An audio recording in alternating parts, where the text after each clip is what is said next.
Tuesday morning. Local food banks have been miracle workers during the pandemic. As the needs increased, they've kept up every step of the way. And now that we're rounding third on summer and heading for fall, we figured it's a pretty good time to catch up on things. So joining us this morning live on Zoom is our good friend Mike Iberis, the executive director of the Second Harvest Food Bank. Mike, good to see you as always.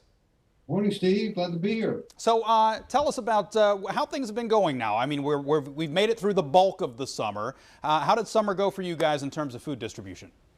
Well, we're very fortunate, Steve. We've been able to keep the shelves stocked, and of course, that's our main function.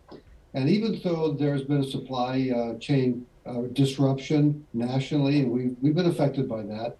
We've had a number of loads canceled because of that disruption, but we've been able to keep a large amount of food stocked here in order to be able to feed the people that are in need. So we're in pretty good shape right now. And we have an interesting concept coming up, an interesting project coming up September 22nd. Our first annual plant-based dinner is going to occur.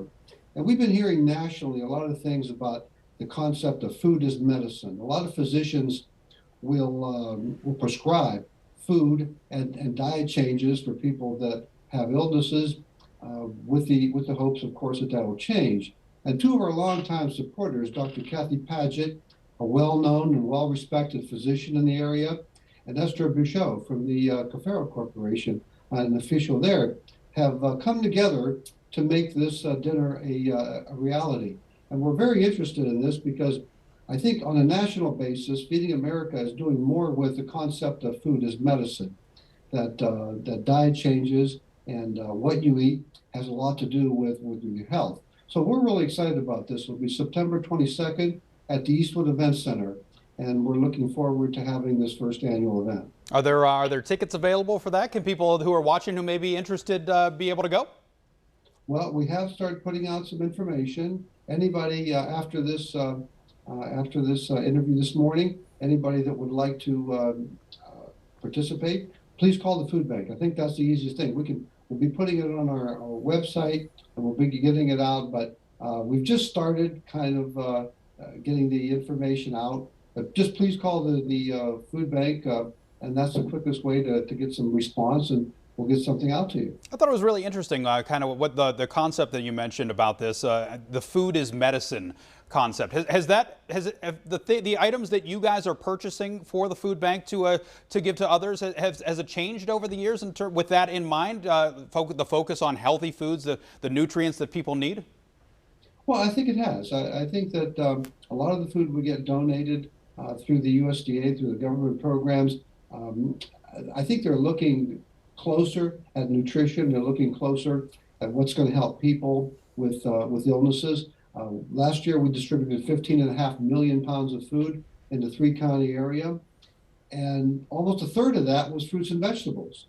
So the products are here, and we're very, very sensitive. And of course, as I mentioned, Feeding America is taking a leading role in this nationally with this concept. So we're all 200 Feeding America food banks in the country are taking a closer look at what we bring in here, what we're able to bring in here, and our donors are doing a good job. National donors like ConAgra and Nabisco, Kraft, they're all coming together with items that are more nutritious, and the education process is what's going to be a challenge. So getting this information to people because they've been used to eating a certain way.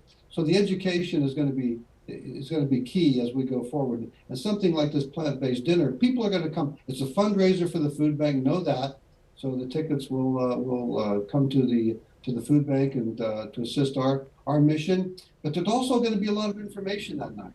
A lot of I know Dr. Paget and Esther are going to be doing a great job of educating people that night and talking with folks as we have a gourmet plant-based dinner. So we're looking forward to it.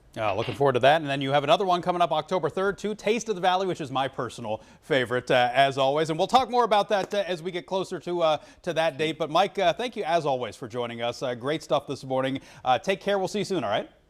Thanks, Steve. All righty, so it is trivia time coming up after the break. Let's take a look at the question of the day. A lot of us kind of mourned the fact that Pluto is no longer a planet. Today, we are kind of celebrating that fact. We'll tell you why after the break, by the way. If you can answer the question, give us a buzz.